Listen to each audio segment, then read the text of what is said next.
ये खबर अहमियत इसलिए रखती है क्योंकि इस चार्जशीट में एक ऐसे नेता का जिक्र नहीं है जिसने काफी भड़काऊ बयान दंगों के दौरान दिए थे। दिल्ली में दंगे जब भड़के उससे पहले बीजेपी के नेता कपिल मिश्रा ने मौजपुर में फरवरी के महीने में एक भड़काऊ बयान दिया था। इस चार्जशीट में उनका जिक्र नहीं है और हिंसा के लिए जामिया के प्रदर्शनकारियों को जिम्मेदार ठहराया गया है।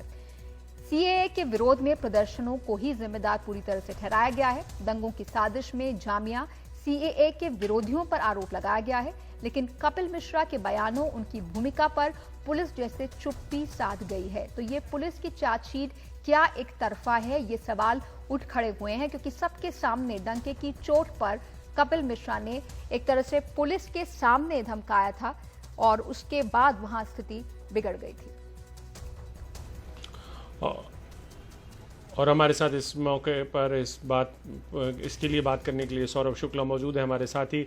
सौरभ, ये बताएं कि ये जो चार्जशीट है ये कितने दिन में तैयार हुई है, और दूसरा ये कि कपिल मिश्रा का जिक्र नहीं है, तो कपिल मिश्रा के खिलाफ जो भी मामले थे उनका क्या इस समय हो रहा है?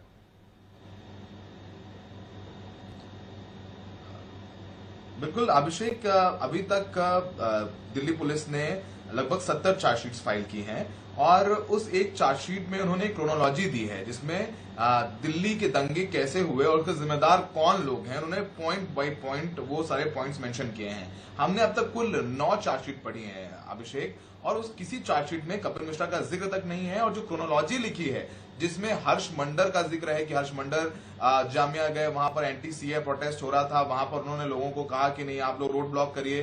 सरजुल इमाम का जिक्र है, चंद्रशेखर का जिक्र है, इसके अलावा पिंजरा तोड़ का जिक्र है, तमाम लोगों के जिक्र हैं। लेकिन एक जगह भी जब उन्होंने क्रोनोलॉजी दी है वो 13 दिसंबर से शुरू होती है क्रोनोलॉजी। 13 दिसंबर जामिया में प्रदर्शन हुआ, 15-16 दिसंबर वहां जामिया में हिंसा हुई थी, उसके बाद शाहीन बाग हुआ था, शाहीन बाग का भी जिक्र है। तारीख दर तारीख उन्होंने सब कुछ ब्यौरा दिया हुआ है। लेकिन 23 तारीख का वो ब्यौरा में, उस ब्यौरे में वो ब्यौरा भी जिसमें लिखा हुआ है कि वहां पर कुछ लोग इकट्ठा हो गए जिन्होंने ये प्रदर्शन किया कि आप ये रोड खुलवाएं। तो उस रोड खुलवाने में वो लोगों की जगह उनको कपिल मिश्रा का नाम लेना चाहिए था क्योंकि कपिल मिश्रा वहां पर थे और वहां पर उनके रहते हुए ही दोनों गुटों में पत्थरबाजी शुरू हुई और कई सांप्रदायिक नारे भी लगाए जा रहे थे अभिषेक। और कपिल मिश्रा ने मीडिया के सामने, उनके बगल में उस इलाके के डीसीपी खड़े थे और उन्होंने सामने धमकी दी कि आप यहां से हटाइए वरना हम हटा देंगे।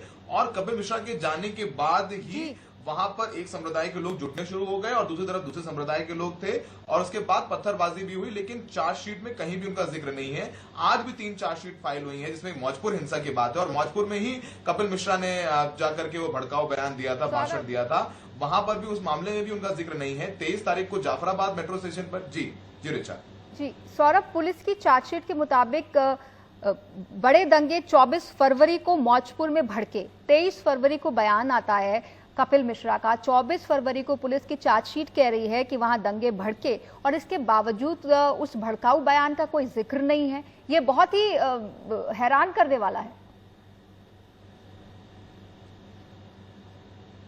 बिल्कुल रिचा, हैरान करने वाला है और इसीलिए सवाल भी उठ रहे हैं कि दिल्ली पुलिस की कार्रवाई एक तरफा है। जाहिर सी बात है अगर आपके खिलाफ ताहिर हुसैन के जाहिर सी बात एविडेंस है, आपने उनको अरेस्ट कर रखा है, यूएपीए में आपने उनको बुक कर रखा है, उसके खिलाफ कोई प्रदर्शन नहीं हुआ, कोई सवाल नहीं उठ रहा है। जाहिर सी बात है अगर वो दोषी हैं उनको सजा दी जाए। उसके अलावा उमर खालिद हैं और दूसरे भी तमाम आरोपी हैं, पिंजरा तोड़ की हैं, शफूरा हैं, तमाम लोग अरेस्ट हुए हैं इसमें और तमाम इन लोगों पर आरोप है कि उन्होंने दंगे भड़काए। लेकिन अगर दंगे भड़काने में इन लोगों का रोल है तो जाहिर सी बात है कि सांप्रदायिक दंगे थे और दोनों तरफ के ही लोग इसमें मारे गए। कुल 52 लोगों की मौत हुई है, सरकारी आंकड़ों के मुताबिक 52 लोगों की मौत हुई है, 434 से ज्यादा लोग घायल हुए हैं और 100 लोगों को गोलियां लगी हैं जो कि बच गए, उनका इलाज हुआ है। तो कुल 783 केसेस दर्ज हुए हैं जिसमें अब चार्जशीट हो रही हैं। तो 783 केसेस में अगर आपने जो चार्जशीट अब तक फाइल की है उसमें अगर जो हिंसा का पूरा षड्यंत्र रचा गया उसमें आप यही कह रहे हैं कि सिर्फ एंटी सीए प्रोटेस्ट वाले, जामिया प्रोटेस्ट वाले हैं, तो जाहिर सी बात है कि हिंसा तो सांप्रदायिक थी, तो दोनों तरफ से हिंसा हुई है। तो अगर एक संप्रदाय को ये लोग भड़का रहे थे तो दूसरे संप्रदाय को भी कपिल मिश्रा ने भड़काया, उनके भड़काऊ भाषण हुआ मौजपुर में, और उनके जाने के बाद उनके सामने भी कुछ हिंसक झड़पें हुई, और उनके जाने के बाद उसी मौजपुर पर हिंसा भी हुई, जिसमें दोनों तरफ के दोनों समुदाय के लोगों की मौत हुई है। तो जाहिर सी बात है कि सांप्रदायिक दंगा था, दोनों तरफ से ही भड़काऊ भाषण दिए गए थे, जिसमें कपिल मिश्रा एक बहुत प्रमुखता से उन्होंने भाषण दिया था। कोर्ट ने भी, यादव को दिल्ली हाई कोर्ट ने भी उनके वीडियोस थे वो कोर्ट में प्ले करवाए थे, और दिल्ली पुलिस को कहा था कि इसकी सत्यता जांच करके रिपोर्ट दें, तो वो कोर्ट तक भी मामला गया था, कोर्ट ने भी उसका संज्ञान लिया था। लेकिन अब तक दिल्ली पुलिस की जो चार्जशीट है, जो उन्होंने क्रोनोलॉजी दी है चार्जशीट में अपनी, उसमें उन्होंने जामिया और एंटी सीए प्रोटेस्टर्स थे उनका दोष दिया, लेकिन कपिल मिश्रा का कहीं जिक्र नहीं है। 23 तारीख की उस घटना का जिक्र है, लेकिन उसमें उनका नाम नहीं, उसमें लिखा था सम क्राउड, भीड़ इकट्ठी हो गई, तो उसमें भीड़ बोला है, उसमें कपिल मिश्रा का जिक्र कहीं नहीं किया है। तो ये अभी तक की जो अभी आगे और चार्जशीट फाइल करनी है, जाहिर सी बात है लगातार चार्जशीट फाइल हो रही है।